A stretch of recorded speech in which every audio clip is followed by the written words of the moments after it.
Армысыз ардақтуу ағайын, эфирде Жаңа Қазақстан, дос көшім Расул Жұмалы және мен Әміржан Қосан апта сайын алдарыңызға шығып, аптаның ең елеулі оқиғаларын басқа телеарналарда, басқа бұқаралық ақпарат құралдарында көп айтыла бермейтін тақырыптарды қозғап келеміз. Бүгін біздің 48-ші хабарымыз. Алғашқы мерейтойға да жақындап қалымыз. Сондықтан да біздің YouTube-тағы осы арнамызға жазылыңыздар, пікір қосыңыздар, тақырыптар айтқан ойларымыз ұнап жатса таратыңыздар достарыңыздың арасында, көмектесіңіздер бізге. Өйткені біздің біреуді жалдап, немесе ақылы насихат жасайтындай біздің ондай ойымыз да жоқ, жағдайымыз да жоқ. Өйткені халықтың қолдауы осы арнадан белгілі болады. Ал енді осы аптаның оқиғалары баршылық сияқты, сондықтан мен кезекті модератор ретінде сөзді өздеріңізге беремін. Доске, осы аптаның ең елеулі оқиғаларынан бастайық. Қайсысын маңызды көресіз?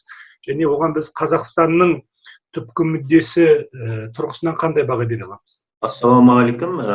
Менің ойымша ең бір құлақ түретін, әсіресе оны биліктің бұқаралық ақпарат құралдарда және тәуелсіз бұқаралық ақпарат құралдарда айтып жатқан, талдап жатқан мәселе бұл Нұр Отанның ішіндегі сайлау алдындағы сайлаудың өтуі праймериз мәселесі. Шындығында праймериз біз үшін жаңалық болғанмен басқа өркениетті демократиялық елдерде қолданылады, әсіресе Америкада кең қолданылады. Бір ауыз сөзбен мен айтып кетейін, бұл егер партия белгілі бір деңгейде сайлау кезінде жеңіп алып парламентке не мәслихатқа баратын болса, соған баратын депутаттарды кім тағайындайды деген сұрақ міндетті түрде туы керек қой. Көбінесе кейбір партияларда оған конференция жасалып, конференцияда шешіледі кімдердің баратын парламент депутаттарының жаңағы жеңіп алған орынға. Бір жерлерде басқарма шешеді, кейбір авторитарлық партияларда басшының өзі шешеді де, оны жалпы жиналыс қол көтереді, қысқасы. Ал оған қарағанда праймериз әрине бір табан демократияға жақын. Сондықтан осы технологияны алып келген үшін шындығында да мен Нұр Отанға жаңағы кішкентай бәрекелді айтқым келеді да, өйткені бұл жаңа. Мен мысалы білмеймін, Қазақстан коммунистік халық партиясы өзінің жаңағы депутаттарын қалай өткізгені, қалай таңдағанын, ақ жолдың қалай таңдағанын мен біле қоймаймын. 12-ші жылғысын сәл-пәл білемін. Одан кейін қысқасы оған қараған уақыттарда мынау дұрыс. Бірақ мына жердегі ең басты мәселе праймериз арқылы барлық депутаттар сайланбайды. Ішкі жаңағы дауыс беру арқылы, партияның мүшелері арқылы. Соны адамдар шатасып жатқан сияқты. Барлығы тек праймериз арқылы өтетін сияқты. Жоқ, 50% ғана праймериз арқылы өткізеді де, қалған 50% партияның басшылары өздері тағайындайды баяғыдай. Демек, бұл жартылай праймериз, чуть-чуть беременный деген орыстың сөзі бар ғой. Сол сияқты жартылай праймериз деген праймериз деп қабылдағым келмейді да. Ол жартылай демократия, жартылай халыққа беру, не дейді, өздерінің партия мүшелеріне жартылай басшының өзі шешеді. Оны мен жаңа праймериздің ережесін қарап шықтым, сол ережеден нақты жазылған. Бұрын көп қызмет істеген партияға халықтың алдында беделі барды, партияның басшылары тағайындайды деген сөз бар. Кәдімгідей тайға басқан таңбадай жазған. Қысқасы бұл бір сақтықта қорлық жоқ деп, әуелі рұқсат беріп, артынан сәл болса қарап отқан сияқты праймериз. Енді үшінші мәселе бар, тағы бір мүмкін бұл алдымыздан шығуы мүмкін. Мен өз басым Нұр Отанның сол праймеризді демократиялық түрде өткізетініне үлкен күмәнім бар. Себебі сайлаудың өзін осы уақытқа дейінгі, не дейміз, біздің саяси реформамыздың негізін қалап отқан Нұр Отан өзінің ойына келген жаңағы істей алатын, қанша адам өткізе алатын, өзі сайлауда қандай процентті береді білетін Нұр Отан, не дейді, өздерінің мүшелеріне бәрін беріп қоймайды, оны бақылауда болады. Ол жерде жасандылық та болады, ол жерде өздерінің адамдарын өткізу да болады, ол енді кейін анықталады шығар. Сондықтан мен өз басым бұның өту жолына да бір күмәнмен қараймын. Үшінші мәселе, мен ойымша сіздердің осы жерде өздеріңіздің пікірлеріңізді қосатын шығарсыздар. Осы праймеризге көптеген жаңа халық танитын, өзінің жаңағы сыни көзқарасыменен, ашық оймен көзге түсірген азаматтар барып жатыр.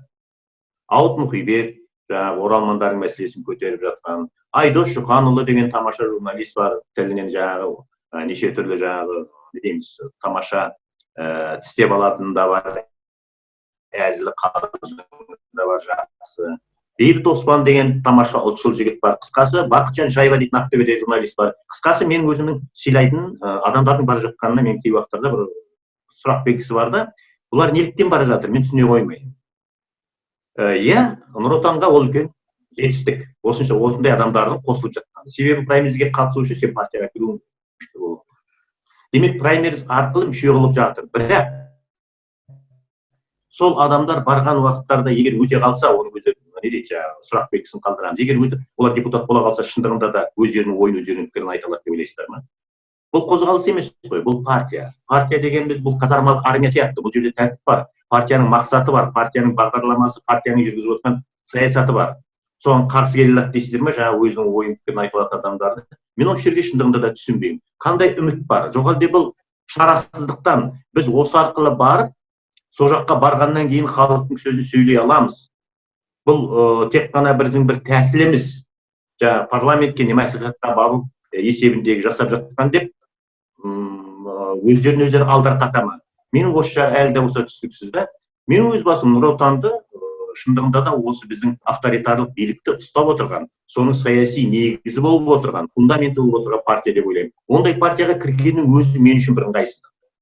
Енді не дейді, бұл менің жеке пікірім, мүмкін кейбір адамдарға тиіп те кететін шығар. Дегенмен, енді сондай партияға халықтың оң көзімен қарап жүрген азаматтарының тек праймериз үшін, әйтпесе сол праймериз арқылы мен ана жаққа бір бара аламын ба деген үміт арқылы кірді. Иә, олар өздері үшін емес, мен түсінемін. Олар өздерінің халыққа жасайтын қызметім ана жақта күштеп бола ма деп кіріп жатқан шығар. Маған осы мәселе түсініксіздеу болып қалды. Білмеймін енді оны сіздердің қандай пікір айтатынын. Енді сіздің ойыңызды досаға жалғастыратын болса, жалпы праймериздің өзі бүкіл өркениетті дейміз ғой, әлемде қолданылып келе жатқан жақсы бір осындай мүмкіндік, оның Қазақстанға келіп жатқаны мейлі Нұр Отан арқылы.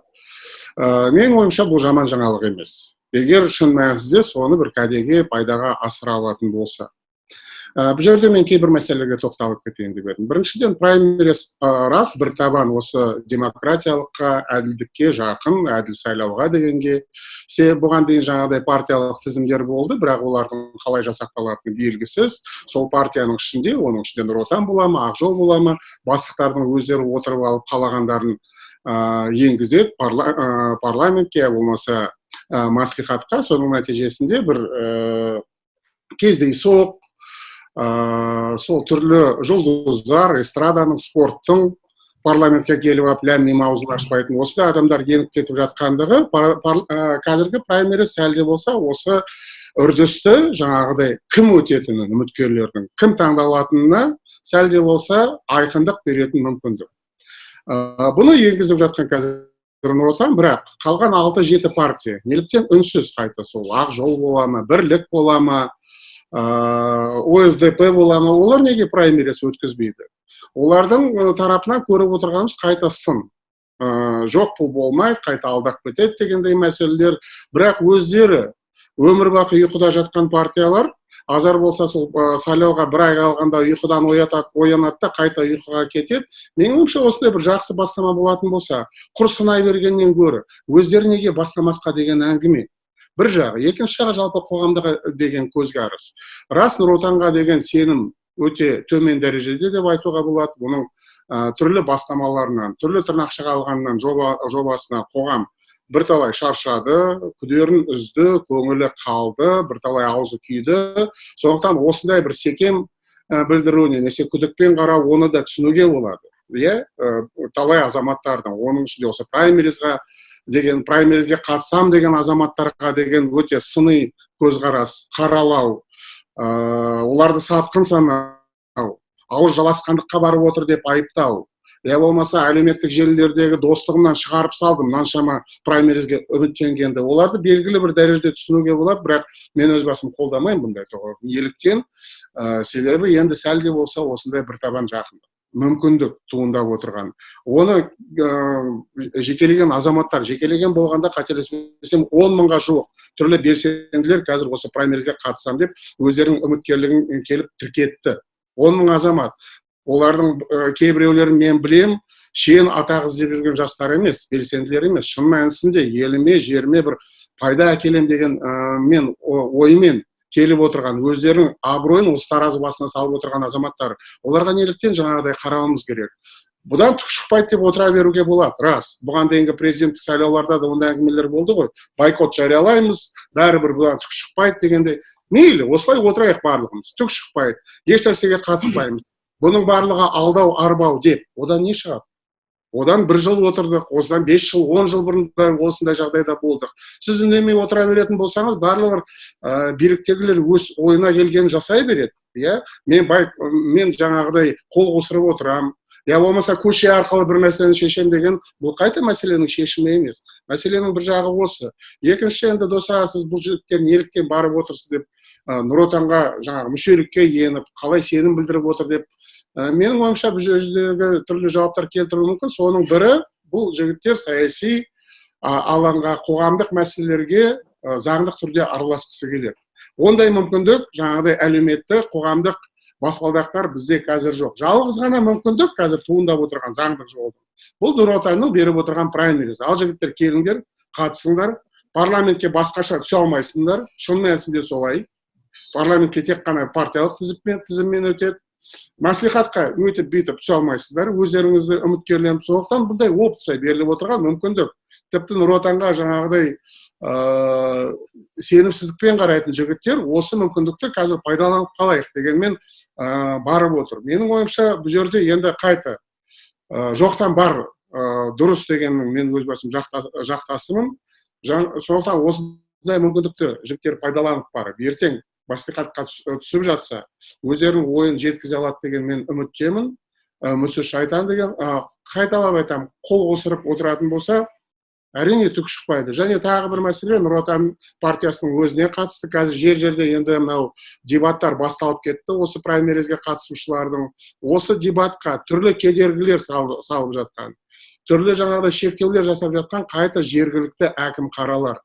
Әсіресе облыс деңгейіндегі, аудан деңгейіндегі, осы жердегі заңмен, осы жердегі билікмен менің айтқаным болады деген жасап отырған қайта сол жер-жердегі орындаушылар, әкімдер. Осы мәселені меніңше қазір бүкіл қоғам қолға алу керек. Әсіресе осы праймеризге қатысатын белсенділер соны жариялау керек, жауапқа тарту керек. Барып тұрған меніңше заң бұзушылық кезінде Нұр Отанның өзінің өкілдері айтты, Байбек айтты, осындай заң бұзушылықтар болатын болса, біз оларды қатаң жауапқа тартамыз. Қазір жауапқа тартып отырғандай болып отыр. Сөгіс жариялады, тағысындағы, меніңше бұнымен шектелуге еш болмайды.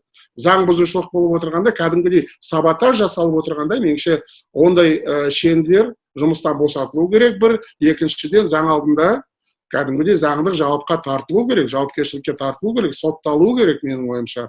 Басқаша енді қазір Нұр Отан өзі деді, біз перезагрузка жасаймыз, іштей қайта құрыламыз, халыққа жақын боламыз, партия сабындағы түрлі келеңсіз элементтерден тазарамыз, оларды шығарамыз партиядан деген үндеулер болды. Меніңше осы үндеулерді, немесе уәделерді сол Байбек бастаған Нұр Отандағы жігіттер осы уәдесін іс жүзінде дәлелдеу керек.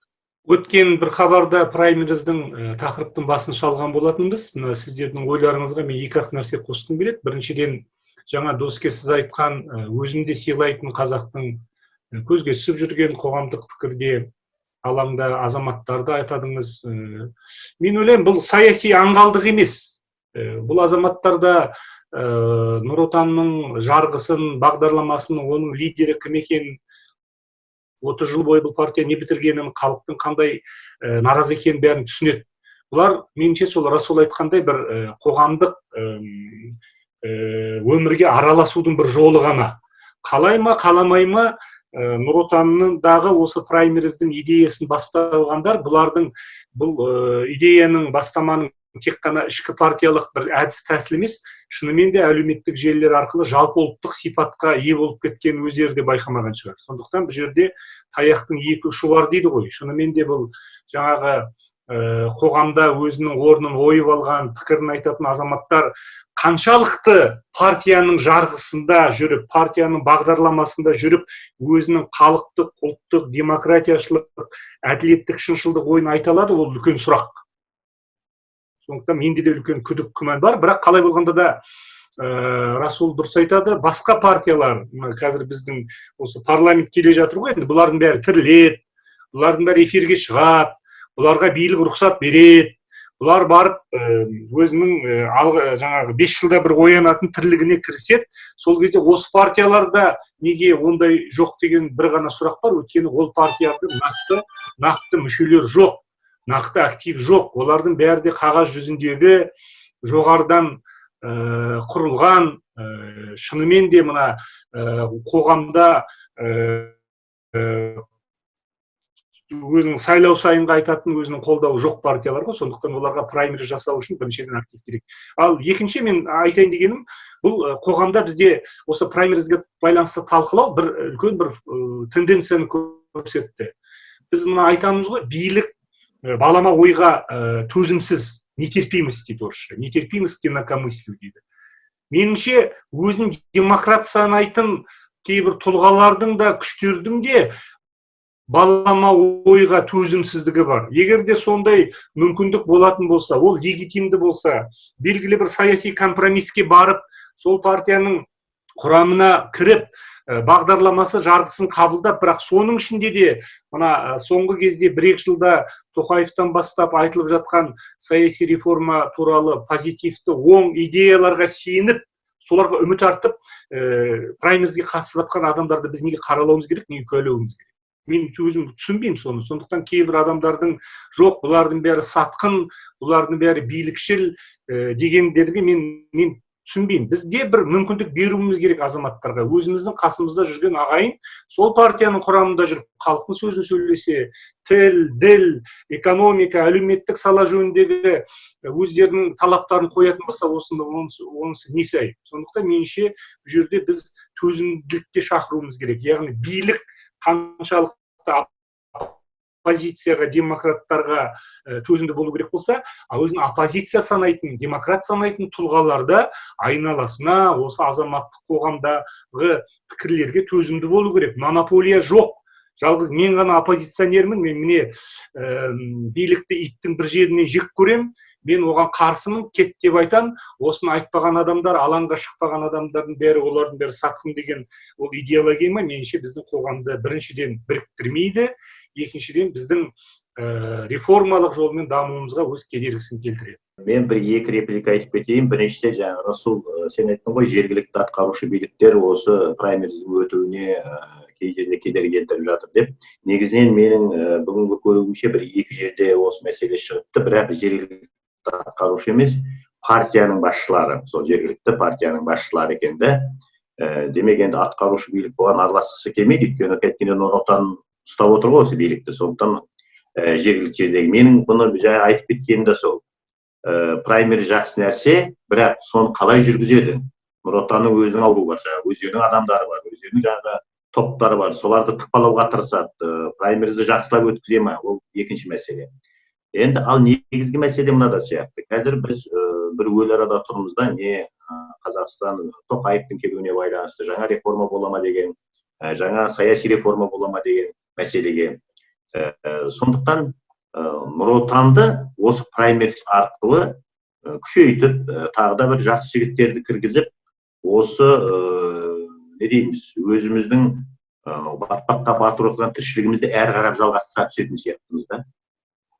Бұл жерде не әрі не бері болу керек. Егер Нұр Отанның 30 жылғы істеген ісіне біз баға беретін болсақ, бұл партияға мысалы жеке өз басым, көзқарасым, не дейміз, өте қарсым, бұл партияның жаңағы саяси аренадан кеткенін қалар едім мен.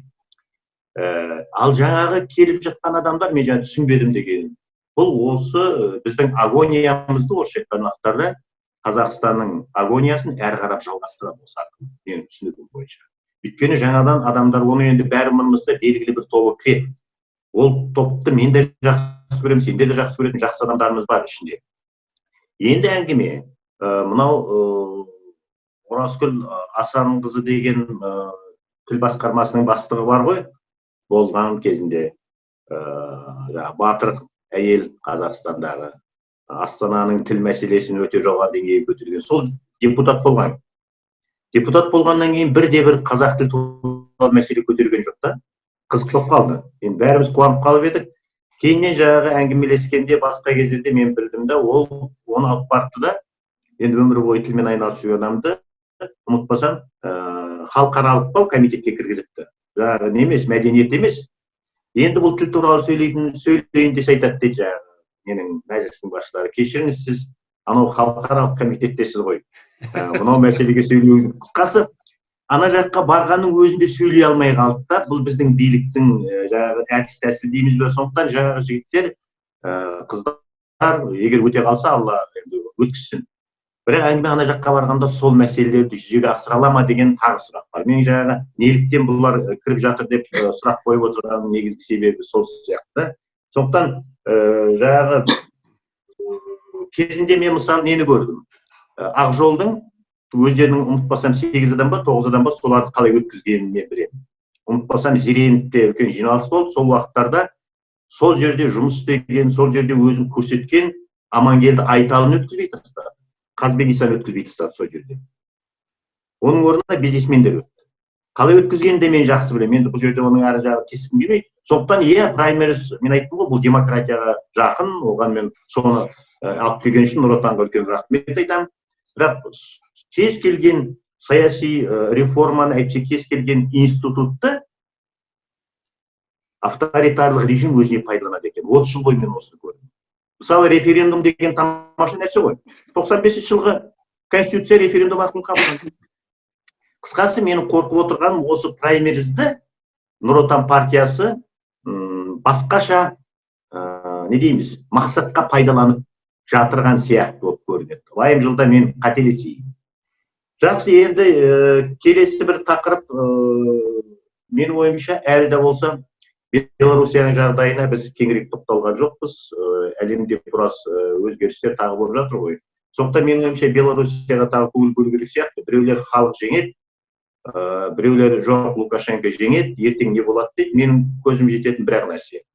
Мүмкін Лукашенконың жеңуі, қазір менің ойымша 60-70% Лукашенко жеңетін сияқты. Бірақ әңгіме Лукашенконың билігі, Лукашенконың басқару, Лукашенконың өзінің күні санаулы бәрібір. Осында жеңгенмен, әрі кетсе мүмкін айлап бау жылдың ба арасында бұл билік толық өмірден кететін сияқты да. Ал Белорусиядағы қазіргі болып жатқан мәселенің менің ең қорқатыным бұның аяқ жағы қанға ұласа ма деген қорқыныш менде әлі қалды. Себебі соңғы уақыттарда не дейміз, өзін қорғау комитеттерін жасауға көшті, сондай әңгімелер басталды. Бұның аяқ жағы белгілі бір текетірес, қарулы текетіреске өтіп кетпей ме деп қорқамын. Белорусияның бір ерекшелігі бар. Керек десеңіздер, Белорусияның армиясы өзінің адамдарының санына қарағанда өте аз. Неге дейсіздер ғой? Себебі бұлар өмір бойы партизан болған, жер ыңғайлары партизандыққа келеді. Бұларда жергілікті өзін қорғау ұйымдары өте көп. Армияның резервтері сияқты.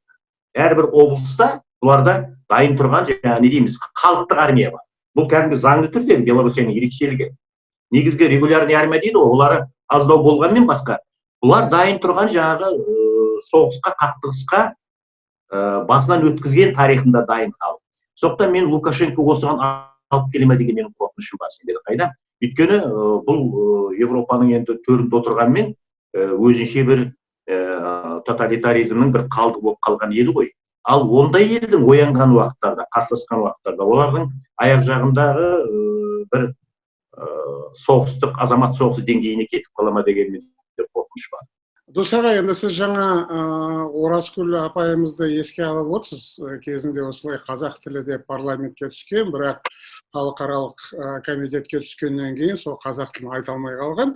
Мен мысалы сол кісінің орнында болсам, халықаралық комитетте, парламенттің мынадай мәселелерді көтерер едім. Біздің жалпы халықаралық саясат неге қазақ тілін менсінбейді, неге қазақ тілін елемейді? Біздің сыртқы істер министрлігінің өкілдері, министрден бастап, қатардағы дипломаттарға, елшілерге дейін, неліктен мемлекеттік тілді іс-қағаздарды өздерінің мәлімдемелерінде қолданбайды?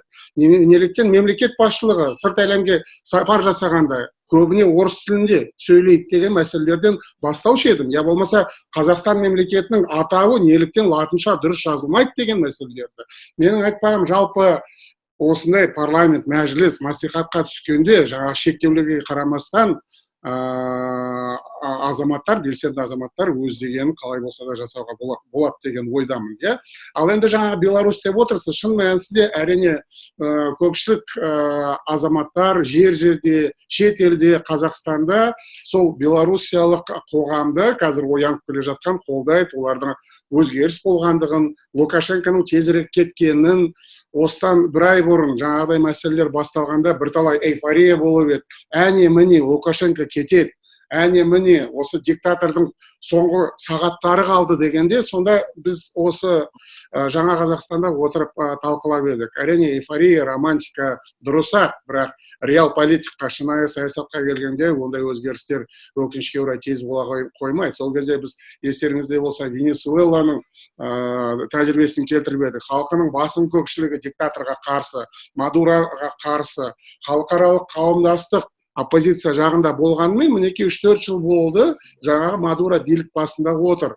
Дәл солай, халқының 90% президент Башар Асадқа шыққанда Сирияда әне міне кетеді деген әңгімелер болып еді, қазір 10 жылдың басы болды, әлі күнге шейін отыр. Менің айтпағым ұзаққа баратын осындай жағдайлар. Бұл бір жағы. Екінші жағы, жалпы өзгеріс дегенде кез келген қоғам қалайды, өзгерістердің тезірек болғаны, демократиялық өзгерістер болғаны, экономикада нарықтық өзгерістердің болғаны. Бірақ қарап отыратын болса, өзгерістердің құны, сапасы және түпкілікті нәтижесі қандай болатындығы. Жалпы өзгеріс дегенде, мысалы, жеке адамның өзінде игі бір өзгерістер ұзаққа барады. Дем арасында бола қоймайды. Сіз бір күннің ішінде, немесе бір жылдың ішінде керемет байып шықпайсыз. Ол үшін жұмыс істеу керек, ол үшін жаңағыдай еңбек ету керек, іздену керек, талпыну керек. Сонда сол еңбегінің жемісін көресің. Жылдар өте. Я болмаса бүгін, мысалы, төмен мансапта отырып, ертең министр болып кетпейсің. Ол үшін де уақыт керек. Ал қысқа мерзімдегі өте шапшаң болатын өзгерістер негізінен бұл жамандыққа өзгерістер. Бір күнде абыройыңды жоғалтуыңа болады. Бір күнде сотталып шығуыңа болады, бір қателік жасайтын болсаң. Бір күнде жаңағыдай бүкіл мал-мүлкіңнен айырылуыңа болады. Жаңағыдай бір әлсіздік, қателік жасайтын болсаң. Қоғамда да, мемлекеттерде де солай. Әрине, қоғам болғаннан кейін Қазақстандағы өзгерістердің тез арада болған, демократияның тез арада орнап кеткенін қалаймыз, бірақ шынайы өмірде өкінішке орай олай болмайды.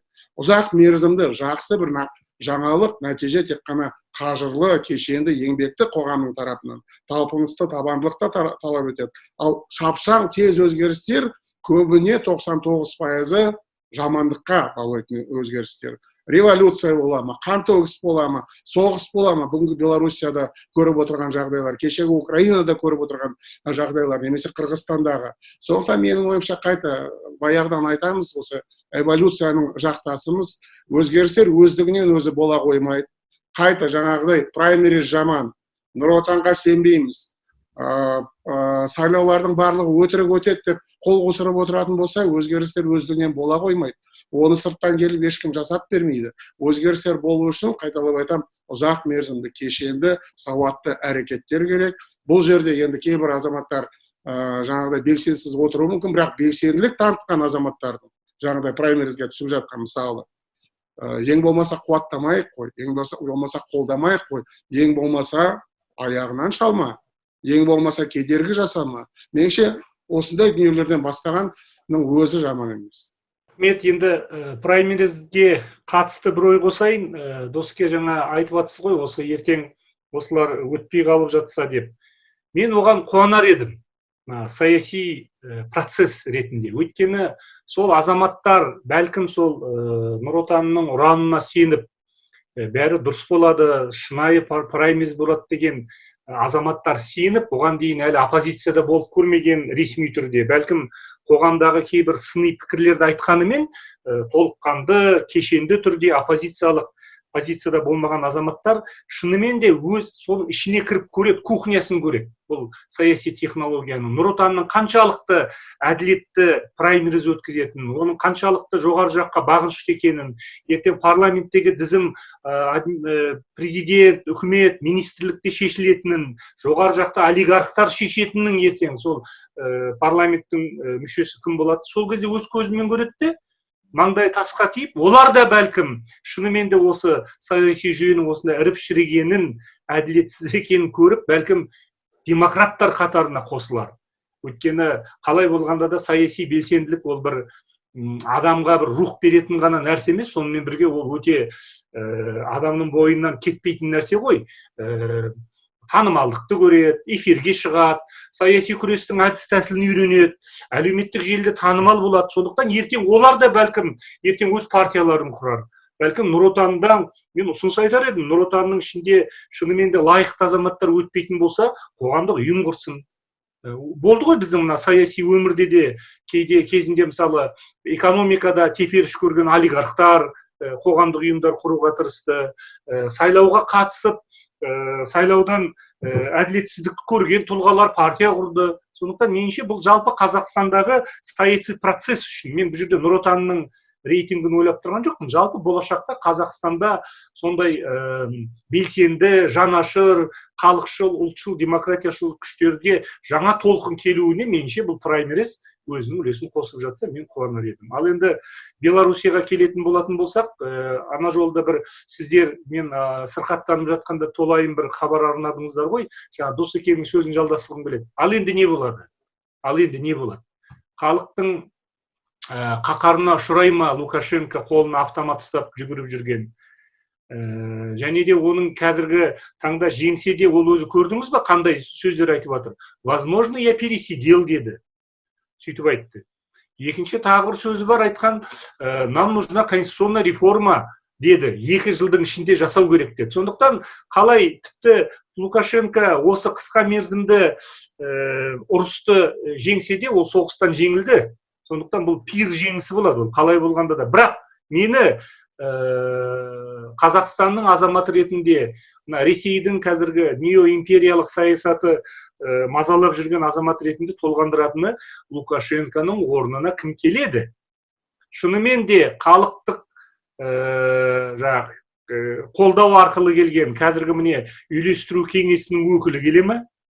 Және ол үйлестіру кеңесінің ішіндегі азаматтардың, тұлғалардың бірге болуына саяси сана сезімі деңгейі жете ме?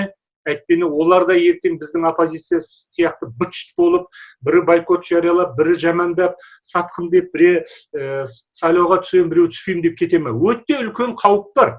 Өйткені қазірдің өзінде ақпарат деректеріне сенсек, сол үйлестіру кеңесінің кейбір мүшелері дербес партия құрайын деп жатыр, дербес қозғалыс құрайын деп жатыр. Ертең олар өзара бәсекеге түсіп кетпей ме деген ой бар. Екінші мәселе ол геосаяси фактор. Яғни Лукашенко қазір күнара Путинмен хабарласып жатыр, таяуда Путинге барады. Кеше ресейлік Кремльдік пулдың басшылары барып, одан интервью алып, іс жүзінде қолдап қайтты. Менің ойлайтыным, егерде Белоруссияның саяси алаңда жүрген оппозициясы, демократтар осы қауіпті сезбесе, осы сыннан өте алмаса, онда екінші Лукашенко келеді. Бәлкім ол Лукашенко қарағанда жас болар, бәлкім ол ағылшын тілін білер, бәлкім ол Европаға жағатын сөздер айтар, реформа туралы сөздер айтар, бірақ бәрібір баяғы жартас баяғы Белоруссия сол Белоруссия болып қалмауы керек. Сондықтан бұл үлкен қазіргі Белоруссияның оппозициялық күштеріне сын деп ойлаймын. Біздің уақытымыз тақап қалды. Құрметті көрермен, эфирде болған жаңа Қазақстан, Дос Көшім, Расул Жұмалы және мен Әміржан Қосан. Келесі кездескенше және осы YouTube-тағы біздің арнамызға жазылып, көкейдегі сұрақтарды қойыңыздар, біз жауап беруге тырысамыз. Сын ескертпелерге де, ұсыныстарға да болашақта қандай тақырыптар болу керек, бәрін талқылауға біз дайынбыз. Келесі кездескенше ел аман болсын, мына індеттен қазақ елі аман сау шықсын.